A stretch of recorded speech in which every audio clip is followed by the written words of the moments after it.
Olá, começa agora mais um Conversa Franca e hoje nós vamos falar de saúde, saúde das mulheres ali, especialmente aquelas acima dos 40 anos ali. Vamos falar da menopausa e seus sintomas, né? Aquele calor que as mulheres, quando já entram nessa fase aí da vida, sentem e incomodam muito, né? Vamos falar também sobre câncer de mama, câncer do colo do útero. Vamos falar de saúde das mulheres, bem-estar das mulheres aí das quarentonas acima. E olha só, mulheres quarentonas que vivem com qualidade, com saúde e, claro, com muita juventude ainda. Então precisa estar bem de saúde. E para falar sobre esse assunto importante, nós estamos aqui com a ginecologista Franciele Batista. Doutora Franciele, seja muito bem-vinda ao Conversa Franca. Obrigada, é um prazer estar no programa pela primeira vez, né?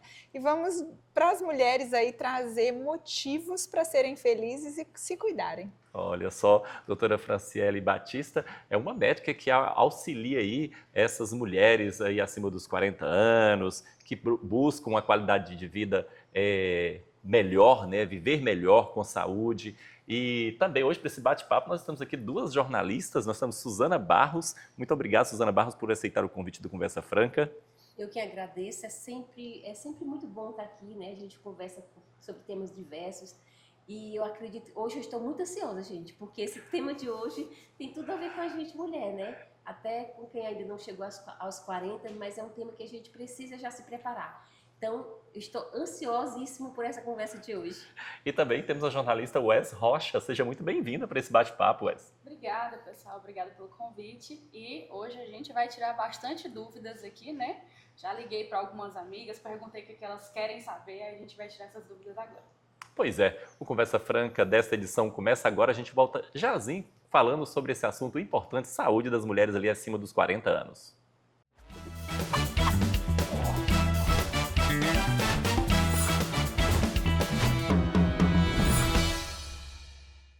Estamos de volta com Conversa Franca, hoje falando sobre a saúde das mulheres acima de 40 anos. Vamos falar sobre Outubro Rosa, um mês aí de prevenção e combate ao câncer de mama e do colo do útero. Nós estamos aqui com a médica ginecologista Franciele Batista. Franciele, a gente começa perguntando a importância dessa campanha aí do Outubro Rosa para a saúde das mulheres com relação ao combate ao câncer. Então, o câncer de mama, ele é um câncer de muita relevância no mundo todo. Em especial aqui no Brasil, nós temos ainda um obstáculo a superar, que é conseguir fazer as mulheres de mais baixa renda atingirem um mamógrafo. Né? No nosso estado, a gente tem a possibilidade, a disponibilidade das carretas que caminham estado afora, mas essas mulheres também precisam de uma motivação e uma informação para saberem que esse exame pode fazer a diferença entre a vida e a morte. Criou-se a coloração rosa, a ideia do Outubro Rosa nos Estados Unidos, na década de 90, motivado por uma mulher que teve esse problema de saúde e resolveu levar essa campanha adiante. Isso dá para a gente perceber como pequenas atitudes, como a dela, que começou lá no país dela, ganharam o mundo. Faz toda a diferença a gente levar em consideração a nossa força. Uma mulher chamar outra mulher para fazer a mamografia no mês de outubro já é muito relevante. A gente consegue, só com essa pequena atitude, dobrar o número de mulheres que chegam a realizar o exame, o ideal acima dos 40 anos. Para aquelas que têm uma história familiar de câncer de mama muito forte, e o que a gente considera uma história forte? Que teve a mãe com esse diagnóstico ou a irmã com esse diagnóstico. Essas precisam antecipar o exame um pouquinho. Por volta dos 35 anos já é ideal começar a mamografia. E não é um exame doloroso. Às vezes fica aquela ideia na cabeça, né? Ah, esmaga a mama, aperta a mama. Hoje a gente tem mamógrafos muito mais resolutivos em termos de imagem, então é uma compressão rápida. Em no máximo 3, 4 minutos o exame está finalizado e você tem uma chance de um diagnóstico precoce. E aí, de manter a sua saúde Doutora, ainda mais. Doutora, além da mamografia, né? Para quem diz, eu não tenho condições, vamos dizer, uma pessoa que mora no interior, não tem o acesso, diminui mais ainda. Mas a gente é eficiente realmente a questão do autoexame? O autoexame é o que nós temos assim de melhor para nos observarmos. A mulher que está realizando todos os meses a palpação das mamas e o período ideal é logo que acaba a menstruação, ela tem uma probabilidade maior de notar pequenas mudanças, né? Então, se eu penso numa mama que tem um aumento de volume de um dos lados, uma área mais engurgitada, cheia ali de poros, como se fosse uma casca de laranja, é uma mama que já desperta a atenção.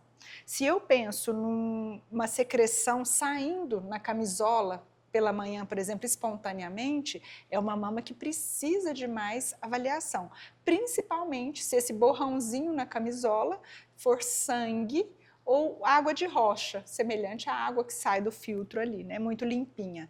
Isso já me chama atenção para a possibilidade de um câncer.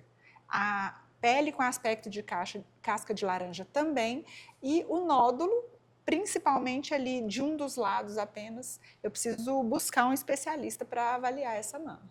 E é interessante, além dessa questão do autoexame, é importante também que se faça exames regularmente todos os anos, né?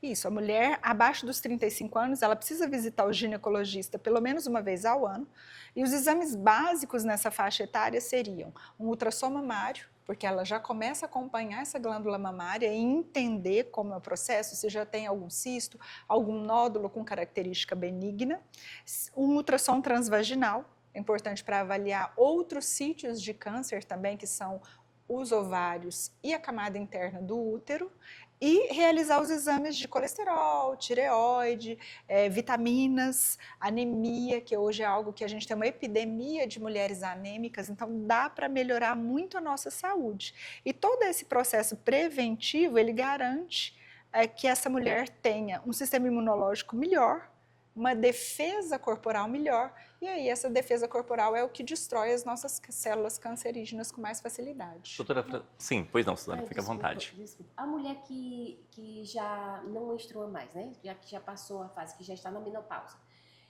Você falou que o ideal para fazer o autoexame seria após a menstruação. Sim. E quem já está na menopausa, qual que seria uma data, um período, como que seria isso? A sugestão é que marque ou dia 1º ou dia 10 do mês e naquele momento ela faça a palpação das mamas. Durante o banho, com a posição do braço elevada, e depois inverte o braço e depois quando ela estiver deitada também, porque aí quando na posição deitada a mama consegue ter Relaxa mais? Exatamente, ela espalha um pouco mais a glândula mamária, facilitando. Ah, mas então por que palpa no banho? Porque lá no banho você tem o auxílio ali da espuma que favorece o deslizar da mão. É que com o passar dos anos a gente vai ganhando um pouco mais de habilidade, mesmo quem não é especialista na área de saúde vai percebendo que a mama tem uns degraus, que ela parece gominhos de laranja, então não existe uma mama lisinha, mas se eu percebo, se eu sei como é a minha mama, se tem anos que eu já palpo, qualquer diferença será notada. É eficiente, porque a gente vê assim, eu acho que a maioria das pessoas não acreditam na eficiência, né, desse autoexame. Não vou fazer porque se você não tem um aparelho, você não tem como fazer o exame, isso aqui não vai resolver nada. Eu já ouvi muita gente falando sobre assim, dessa forma. O autoconhecimento das mamas e até da região íntima, eu recomendo a todas as mulheres que tenham um espelho maior em casa para pelo menos uma vez ao mês dar uma olhadinha na região íntima, observar, notar colorações distintas ali, áreas elevadas, porque a mulher brasileira ela não tem esse hábito. Então a gente precisa desenvolver, superar esses tabus para que a gente possa sim estar observando o nosso corpo. E aí vou brincar com você, Wesley, não precisa perguntar para as amigas não, porque todos nós vamos chegar lá. A nossa preparação ela começa a partir dos 22 anos de idade. E quando eu falo isso, todo mundo fica até assustado, fala, mas 22? Dos 22 em diante você já não cresce mais. E aí inicia-se um processo de envelhecimento. Então, se eu tenho um cuidado extra com a minha idade dos 22 anos, eu vou ter uma saúde muito melhor lá nos meus 50, Sim. na menopausa. Eu ia fazer uma pergunta, a senhora inclusive já até respondeu. Eu ia perguntar no sentido assim, a partir de que idade é que eu tenho que tomar certo tipo de cuidado? Porque a partir dos 35 é a mamografia, mas, por exemplo, quem tem de 22 a 29 ou de 29 a 40? Tem alguma faixa etária aí especial de alguns exames? Hoje o que a gente preconiza para as mulheres, e eu falo mulheres com todo orgulho, porque os homens não têm esse hábito, tá? Até alertar quem está em casa, porque a gente sai do pediatra quando menstrua e passa para ginecologista. Exatamente. O homem, ele não tem isso, ele fica num limbo ali dos 12 aos 20, 30 anos de idade, sem ter um médico para onde ele tem aquele compromisso anual de ir, né? Tem homem que só vai a partir dos 40, ou depois quando tem que realmente fazer o exame de próstata. porque- Exatamente. Ficou aquele perdido ali e às vezes é o momento ideal da gente orientar. Quando eu tenho uma adolescente, quando eu estou junto com ela, ao lado dela, eu já começo a orientar o autoexame das mamas. Ela já vai desenvolver esse hábito. Se ela tem um ciclo menstrual irregular, a gente já consegue intervir nisso e aí eu já evito lá na frente o risco de câncer de endométrio, que é a camada interna do útero, porque nós sabemos hoje que esse câncer da camada interna do útero, ele está totalmente associado às alterações do metabolismo do açúcar no sangue. Então, se eu tenho uma menina que já tem um desenvolvimento de um hábito e um estilo de vida mais saudável, com exercícios físicos regulares, um bom sono, ela vai ser muito menos propensa a desenvolver câncer no futuro. Na década ali dos 20 aos 30 anos de idade, consideramos muito o início da atividade sexual, essa menina precisa ter uma abordagem relacionada à orientação de não se contaminar, ou até de vacinas, que a gente vai mencionar a vacina do HPV, que é muito relevante, e manter ela numa forma reprodutiva boa, evitando doenças como, por exemplo, a endometriose, que tem um fundo hormonal gigantesco. Doutora, a gente vai fazer um pequeno intervalo e no próximo bloco a gente vai falar sobre os principais fatores de risco para o desenvolvimento do câncer de mama, do câncer do colo do útero, mas isso é no próximo bloco, Conversa Franca volta.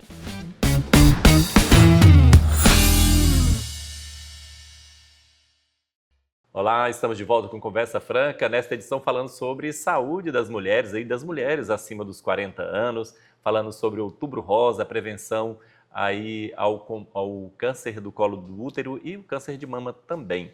E a gente volta aqui com a nossa entrevistada, a doutora Franciele Batista, também com as nossas jornalistas convidadas, o Wes Rocha e a Suzana Barros. E a pergunta agora, doutora, é sobre realmente ali o que são os métodos preventivos com relação ao câncer da mama, com relação ao câncer do colo de útero, o que se faz para prevenir? Porque se fala muito sobre os exames preventivos. Os exames, na realidade, eles vão ali para um diagnóstico precoce, né? Isso. Mas a prevenção, o que as mulheres podem fazer para poder evitar essa doença? Em relação à prevenção geral de uma saúde como um todo, nós temos 5 pilares principais. Seriam a alimentação, que a gente deve organizar no formato em que ela seja o mais variado possível, não exagerar em calorias, porque dentro do nosso corpo, tudo que entra com excesso de caloria vai se transformar em gordura. E eu sei hoje que um fator de risco principal para diversas doenças, para não dizer para quase todas as doenças crônicas, é a obesidade.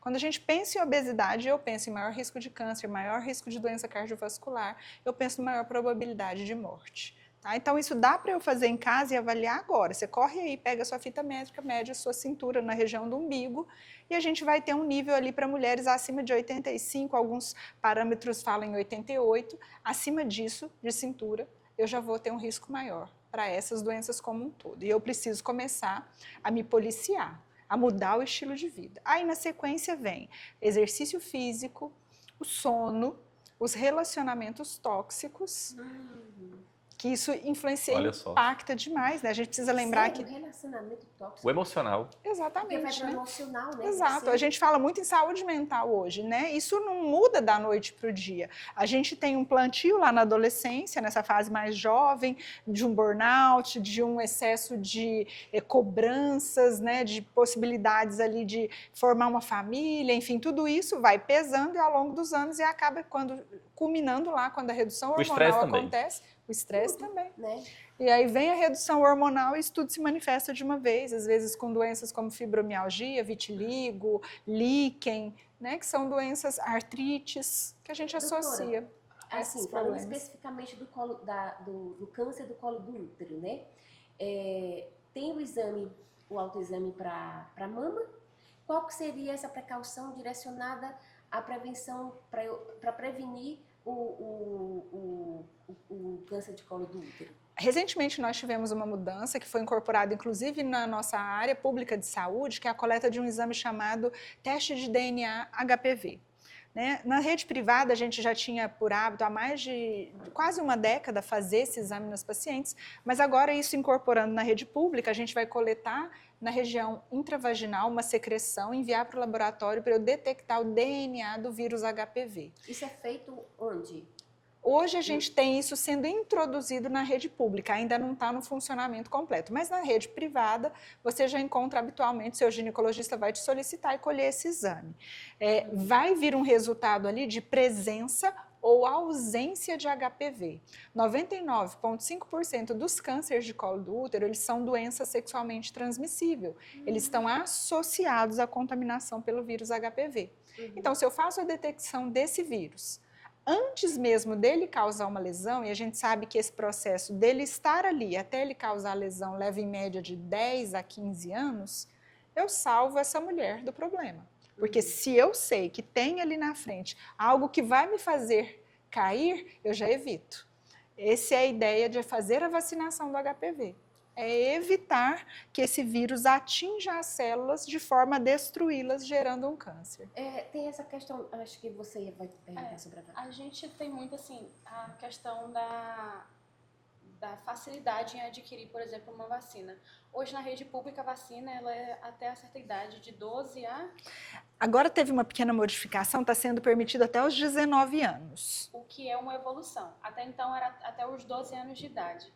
E o que a gente faz em relação à preocupação que a gente tem em relação às mulheres que não tiveram acesso a essa vacina, que hoje, por exemplo, quem tem ali mais de 30 não teve, né? Não teve Porque acesso. é nova essa vacina, né? É uma dúvida, mais ou menos uma década que ela está aí para nós, na rede pública. Imaginávamos que quando ela viesse, os números de câncer de colo do útero fossem reduzir, mas infelizmente a população não buscou para vacinar. Então, mesmo pessoas mais jovens, você ainda vai encontrar gente que não foi vacinada, os pais não levaram para vacinar. Por isso agora houve essa mudança de levar até os 19 anos, porque agora essa pessoa já tem uma autonomia maior, ela consegue ir à unidade de saúde sozinha para ser vacinada. Lembrando que são homens e mulheres, todos os dois sexos devem se vacinar. É interessante essa informação, porque até a gente que é jornalista, que teoricamente temos acesso à informação, por exemplo, é nova para mim, porque até então eu sabia que era para meninas, né? E não para os dois sexos. Cada homem vacinado, 7 mulheres protegidas. Então a gente tem essa possibilidade. Exatamente, porque esse homem pode se contaminar lá na adolescência e depois a parceira de uma vida toda ele levar esse vírus para ela e a esposa acabar sendo contaminada. Doutora, só um parênteses em relação à vacina. A gente teve esse período agora advindo com o Covid e começou-se a questionar, eu acho que foi pela primeira vez, muito questionamento em relação vacina ou não. A vacina é eficiente ou não é? A vacina é muito eficiente, ela é muito segura, ela deve ser aplicada em 3 doses, tá?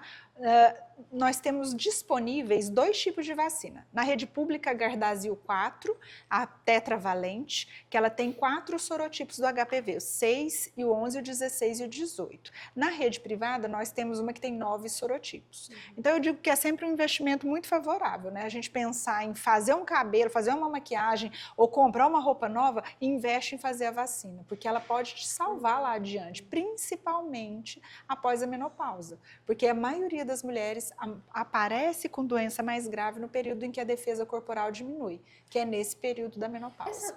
A vacina já chegou para a partir dos 40? Em bula, ela é recomendada até os 45 anos de idade, tá? Mas você pode sim solicitar ao seu ginecologista que faça a prescrição manual. Então, a recomendação é que todas as mulheres em qualquer faixa etária, inclusive as que já tiveram positividade do vírus HPV, vacinem-se. Mas pela rede pública, a gente consegue? Na rede pública, infelizmente, não. Só esses grupos direcionados até 19 anos ou pacientes que têm, por exemplo, transplantados, que têm HIV positivo, esses têm liberação. Mais comorbidades Também especiais, né? quem tem diagnóstico também do próprio câncer de colo do útero também recebe a indicação de tomar vacina, né? Se for feita uma solicitação formal, abre-se uma exceção, porque sabe-se que o tratamento fica melhor, ele dá mais resultado, inclusive para paciente com diagnóstico de câncer, quando ela é vacinada. É bom saber disso.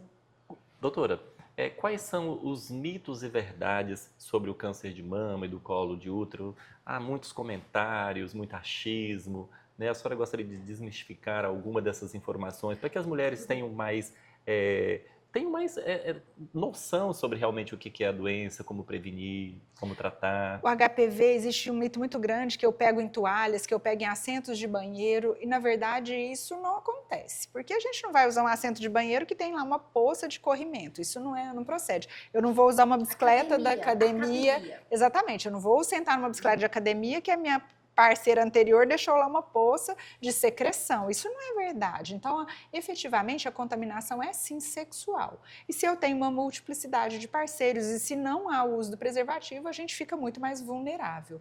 Em relação à mama, existe um mito muito grande associado ao fato de o bebê arrotar no peito e aquilo trazer uma lesão. Isso não é real. A gente pode ter sim mastite, que é uma contaminação bacteriana durante a amamentação, e existe um carcinoma, um tipo de carcinoma na mama que ele simula aquela infecção no peito que acontece quando a gente está amamentando. Então, qualquer inflamação no peito deve ser examinada. Geralmente se fala, quem amamenta, a mulher que amamenta, tem esse mito, né? Tem mais ou menos condições de adquirir um câncer de mama? Bem menos, né? Isso vale para todos os nossos órgãos femininos, ovários, útero, as mamas. Se eu amamento, se eu tive filhos, a minha probabilidade de lesões reduz bastante. Mulheres, amamentem, por favor. Assunto interessante para a saúde das mulheres, né? E também para a saúde dos homens, já foi abordada aqui também a importância da vacina contra o HPV também para os homens. E a gente continua falando sobre esse assunto de saúde no próximo bloco do Conversa Franca. A gente vai falar também sobre a menopausa, Suzana, que atinge todas as mulheres, né? A menopausa chega para todas as mulheres. E nós vamos falar aqui com a doutora Franciele sobre os sintomas, sobre o tratamento, né? Sobre o que é a menopausa. No próximo bloco, continue com a gente.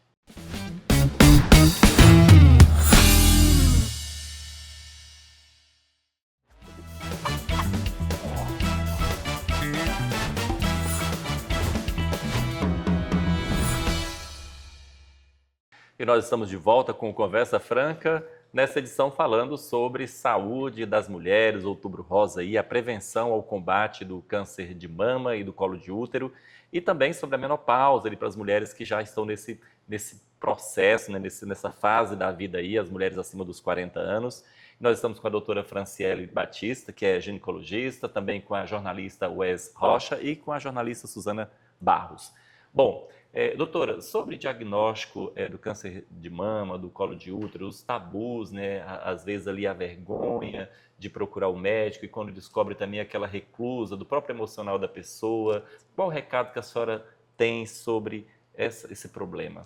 Nós mulheres precisamos nos apoiar, né? Então, acho que buscar alguém próximo para conversar e dividir essa situação.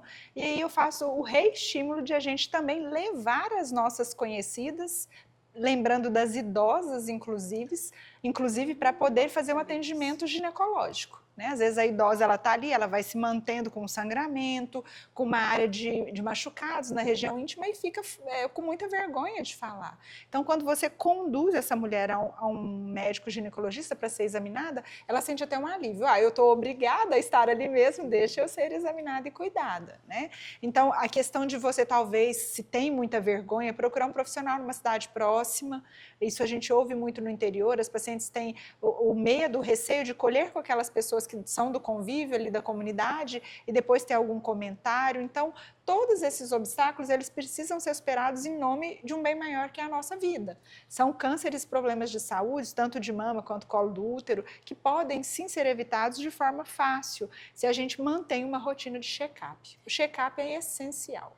Doutora, a gente já falou nos blocos anteriores, né, sobre como fazer prevenção para diagnosticar o câncer do útero, de mama, né? Uma vez descoberto, eu estou com um desses dois, como que deve ser, qual o procedimento ideal? O ideal é buscar uma avaliação multidisciplinar, né? A equipe ali em conjunto vai decidir entre o seu cirurgião, o médico oncologista, qual o melhor procedimento, se é cirúrgico, se é radioterapia, se é quimioterapia. Tem tumores de mama, por exemplo, que são feitos ciclos de quimioterapia antes da cirurgia, para que haja uma redução do tumor e às vezes eu não preciso retirar a mama inteira, tiro ela parcialmente. O caso do colo do útero, a gente às vezes consegue, com um diagnóstico mais precoce, resolver com a cirurgia de remoção do útero, não necessariamente eu vou precisar remover ovários também. Então, tudo isso vai depender do momento que eu descubro. Quanto mais precoce, maior a chance de eu preservar as minhas funções essenciais ali. E a gente sabe que a função hormonal é uma delas. Esse aí é um momento de esclarecimento, né, Suzana? Sim, pode falar, Suzana. Aqui no Tocantins, é eficiente o trabalho? Eu preciso ir para recorrer a um outro centro? Ou como é que se diz? O serviço de saúde daqui, Suficiente, né? Eu posso confiar para eu me tratar, eu vou ter que ir para outro lugar? Então, a gente precisa desmistificar isso. Hoje a gente já tem os robôs aqui, inclusive o que a gente tem de mais moderno para a cirurgia do câncer. Exatamente, a cirurgia robótica com profissionais super capacitados. A medicina vem crescendo e evoluindo muito. O Tocantins hoje é um polo de recebimento de pacientes das nossas proximidades aqui do Mato Piba. É uma referência, né? É uma referência. Hoje a gente vivencia um momento de turismo de saúde. Muitas pessoas saem do Mato Grosso, da Bahia, da região do Maranhão, do Pará e vêm aqui para o Tocantins para serem atendidos, porque é uma rede de saúde bastante eficiente, inclusive na área pública, né? Na rede pública nós ainda não temos a cirurgia robótica, mas eu creio que isso é uma evolução para alguns anos. Em breve nós teremos também, porque profissionais capacitados já existem. Inclusive há uma equipe multidisciplinar, uma área de oncologia muito extensa no Hospital Geral de Palmas, que merece aqui os meus parabéns, que são profissionais muito capacitados. Que bom, gente. Então que as pessoas... Exato, o nosso estado hoje ele tem sim profissionais de vanguarda nessa área dos cuidados, tanto da mama quanto colo do útero. Existem profissionais na área de mastologia, por exemplo, capacitados a fazerem a retirada da mama e a colocação da prótese lá nesse mesmo momento, no nosso serviço público. Até porque lá no hospital público lá tem uma equipe multiprofissional, do psicólogo, de todos os profissionais, de várias especialistas na oncologia e vários órgãos, várias partes do corpo. Para dar esse suporte, inclusive, para o emocional da mulher. O Hospital do Amor já faz alguns já faz exames, os preventivos, eu acho, exame né, de prevenção, a capacitação das mamografias nas carretas e lá no local também da unidade do Hospital de Amor, né? Mas efetivamente o que a gente tem de serviços cirúrgicos é no Hospital Geral de Palmas. Ai, que bom.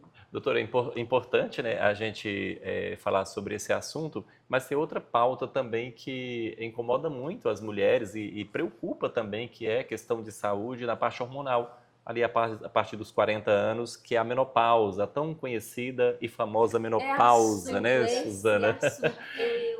O que é a menopausa, quais são os principais sintomas, por que ela precisa ser acompanhada também pelo ginecologista?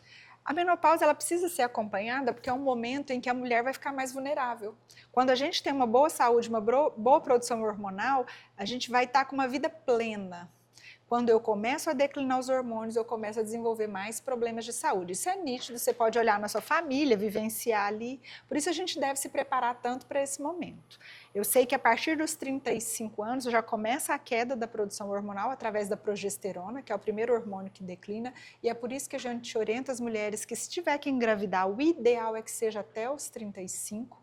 A partir dali eu vou começar a pensar numa reposição, principalmente baseado no que eu sinto. Se for mudança do meu sono, se for calor, se for mudança na minha pele, no cabelo, nas alterações da libido, nas alterações de ressecamento íntimo, mas aí a gente lembra também que tem coisas muito diferentes, por exemplo, o olho seco, pezinho com calcanhar rachado, tudo isso tem uma implicação e um fundo relacionada à minha mudança hormonal. Menopausa efetiva na brasileira ocorre entre 48 a 52 anos e é o momento em que eu paro de menstruar. Dali para frente eu não vou ter mais ciclos. O momento que eu vivo nesses 10 anos previamente a isso a gente chama climatério. Como que a gente deve fazer para... você já falou algumas coisas, mas tem entre os médicos, né? Tem acho que são 2 grupos, eu acredito. da defesa da reposição hormonal, né? É eficiente, já que meu corpo para de produzir esses hormônios que ele sempre produziu. É recomendável? A senhora recomenda a reposição hormonal? Como que isso é feito? Hoje, até recentemente, agora no mês de julho, o FDA nos Estados Unidos considerou lançar mesmo uma norma para mostrar que esses hormônios eles não são prejudiciais à saúde da mulher. Eu me beneficio muito desde que isso seja feito com uma característica muito individual. Então, você buscar um médico especializado é importante, você fazer os exames de avaliação prévios para saber se o seu intestino, a mama, os ovários não têm nenhuma alteração que vão ser piorados por esse uso hormonal. A segurança, ela é necessária e eu preciso de uma janela. Os primeiros 10 anos de existência da menopausa é a janela ideal para eu iniciar. Após isso, o início também pode trazer algum risco. Mas hoje já é um fato bem consumado de que fazer reposição melhora a minha qualidade de vida e a minha saúde. E para quem está assim com uns anos antes e quer se preparar para a menopausa, quais são as dicas que você dá? Alimentação, exercício físico, o que a gente pode fazer para melhorar e chegar lá e não sentir esse impacto tão grande? Manter uma qualidade de vida com menos estresse possível e manter suas coxas bem fortes. Hoje a gente já tem absoluta certeza Meu Deus, que informação maravilhosa! que a musculatura das pernas nos garante uma melhora da cognição muito importante e esse trabalho também melhora o nosso metabolismo. Então, quando você for para a academia, a gente sempre gosta, né? Mulheres sempre gostam de valorizar os membros inferiores. É muito relevante fazer musculação. Seria o ponto-chave, a virada de chave para as mulheres jovens manterem exercício de musculação para que elas possam ser saudáveis lá na frente. Interessante, doutor. O nosso tempo está acabando, mas eu queria que a senhora deixasse uma mensagem para as mulheres que estão aí passando pelo tratamento de câncer de mama, de colo de útero, que estão aí no sintoma da menopausa, nos sintomas, porque são vários. O recado que a senhora deixaria para essas mulheres, para que elas vivam com qualidade e saber que tem uma vida pela frente. Exato. Para as mulheres que estão passando por esse processo, eu desejo que vocês tenham força, peço a Deus que vocês tenham aí muita força familiar, uma rede de amparo especial para que vocês possam superar esse momento e que lá adiante, quando você estiver liberada, saiba que existe uma tecnologia que te permite manter sua vida íntima, manter sua qualidade de vida, hoje muito mais do que a gente conseguia há 15, 20 anos atrás. Então não deixe de buscar, não se esconda, busque informação, fale com pessoas capacitadas, que com certeza você vai conseguir manter sua vida com felicidade e aí perto de Deus sempre. Ai, que bom. É isso aí. Nós agradecemos a ginecologista, a doutora Franciele Batista, pela disposição, por trazer esclarecimentos importantes para esse Outubro Rosa, para a saúde da mulher. Agradecer também a Suzana Barros, nossa jornalista convidada, o Wes Rocha, também jornalista convidada. E agradecer você que nos assiste, que você que participou com a gente, né, que aprendeu alguma coisa, como nós também aprendemos aqui. Conversa Franca dessa edição fica por aqui. O nosso muito obrigado pela sua companhia e até o próximo programa.